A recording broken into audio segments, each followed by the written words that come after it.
ఈరోజు ఉదయం పేపర్ తెరవంగానే ఇక సమరమే అని ఒక వార్త చదివిన.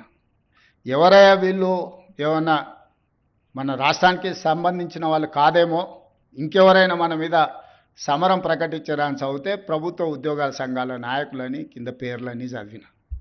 నేను దయచేసి ఉద్యోగ సంఘాల నాయకులకు విజ్ఞప్తి చేస్తున్నా, ఈ రాష్ట్రం మీది, ఈ ప్రభుత్వం మీది, మీరందరు కలిసి ఎన్నుకుంటేనే మేము అందరం ఇక్కడ ఉన్నాం. ఈరోజు ప్రజలు, ప్రభుత్వ ఉద్యోగస్తులు కావచ్చు, ప్రజాప్రతినిధులు కావచ్చు, మన అందరం కలిస్తే 2%, ప్రభుత్వంలో పనిచేసే ప్రతి ప్రభుత్వ ఉద్యోగి లెక్క కడితే 3.5 లక్షలు ఉంటారు దాదాపుగా. ఒక 3 లక్షల మంది కాంట్రాక్ట్ అవుట్సోర్సింగ్ ఉద్యోగస్తులు ఉంటారు. ఇంకొక 3 లక్షల మంది రిటైర్డ్ అయిన వాళ్ళు ఉంటారు. వీళ్ళు 9 లక్షలు దాదాపుగా ఈ సిబ్బంది ఉండే అవకాశం ఉంది. ఈ 9 లక్షల మంది 4 కోట్ల తెలంగాణ ప్రజల యొక్క సంక్షేమము, అభివృద్ధి, రాష్ట్రం యొక్క శాంతి భద్రతలను, పెట్టుబడులను అన్నిటిని కాపాడాలి. ఈ 3%, 2.5-3% ప్రజాప్రతినిధులు కావచ్చు, ప్రభుత్వ ఉద్యోగులు కావచ్చు, రిటైర్డ్ ఉద్యోగస్తులు కావచ్చు, కాంట్రాక్టు ఉద్యోగులు కావచ్చు, లేకపోతే అవుట్సోర్సింగ్ ఉద్యోగస్తులు కావచ్చు, వీళ్ళందరికీ జీత భత్యాలు ఇచ్చి ప్రభుత్వంలో పనిచేసే వాళ్లకు 35 సంవత్సరాలు, ప్రజాప్రతినిధులకు ప్రతి 5 సంవత్సరాలకు ఒకసారి ప్రభుత్వాలను ఎన్నుకునే విధం ప్రజలు మనకు అవకాశం ఇస్తారు.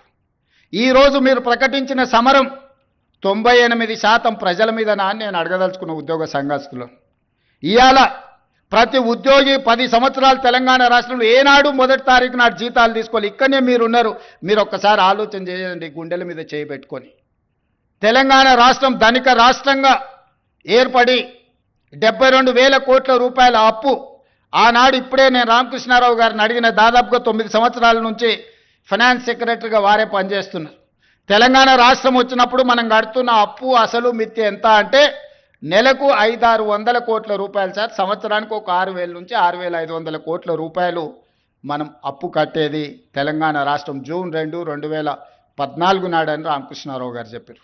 ఇప్పుడు నేను అడిగిన ఇప్పుడెంత కడుతున్నామని అంటే 16 నెలలు, డిసెంబర్ 7, 2023 నుంచి మార్చి 31, 2025 నాటికి 1,52,000 కోట్ల రూపాయల అప్పులు అసలు మిత్తి కట్టినాం సార్. మనం తెచ్చిన అప్పు 1,58,000 కోట్లు. 1,58,000 కోట్లు 16 నెలల్లో మనం అప్పు తెస్తే పోయినైన చేసిన అప్పుకు అసలుకు మిత్తికి కలిపి 1,52,000 కోట్ల రూపాయలు మనం కట్టినాం సార్. తెచ్చిన ఏ ఒక్క రూపాయి కూడా ప్రజా సంక్షేమానికో, ప్రభుత్వ ఉద్యోగస్తుల కోసం మేము ఆడలేదు. 8,29,000 కోట్ల రూపాయలు ఆయన పెట్టిపోయిన బకాయిలకు ఈ తెచ్చిన సొమ్మంతా అక్కడనే చెల్లించినాం సార్ అని రామకృష్ణారావు గారు ఈరోజు చీఫ్ సెక్రటరీ గారు నాకు వివరించారు.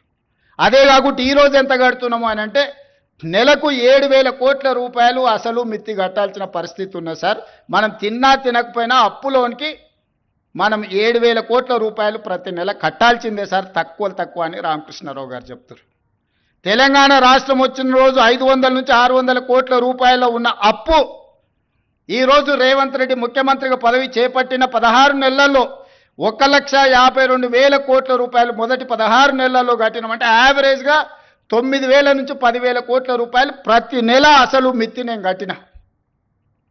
కట్టుకుంటూ వచ్చినందుకు కొంత అప్పు భారం తగ్గి కొత్త అప్పులు నేను ఎక్కువ చేయకపోవడం వల్ల ఈరోజు 7,000 కోట్ల రూపాయలు ప్రతి నెల నేను కట్టాల్సిందే. ఇదే కాదు, మీ ప్రభుత్వ ఉద్యోగస్తులు 58 ఏళ్ల నుంచి 61 సంవత్సరాలకు మీ పదవీ కాలాన్ని పొడిగించారు.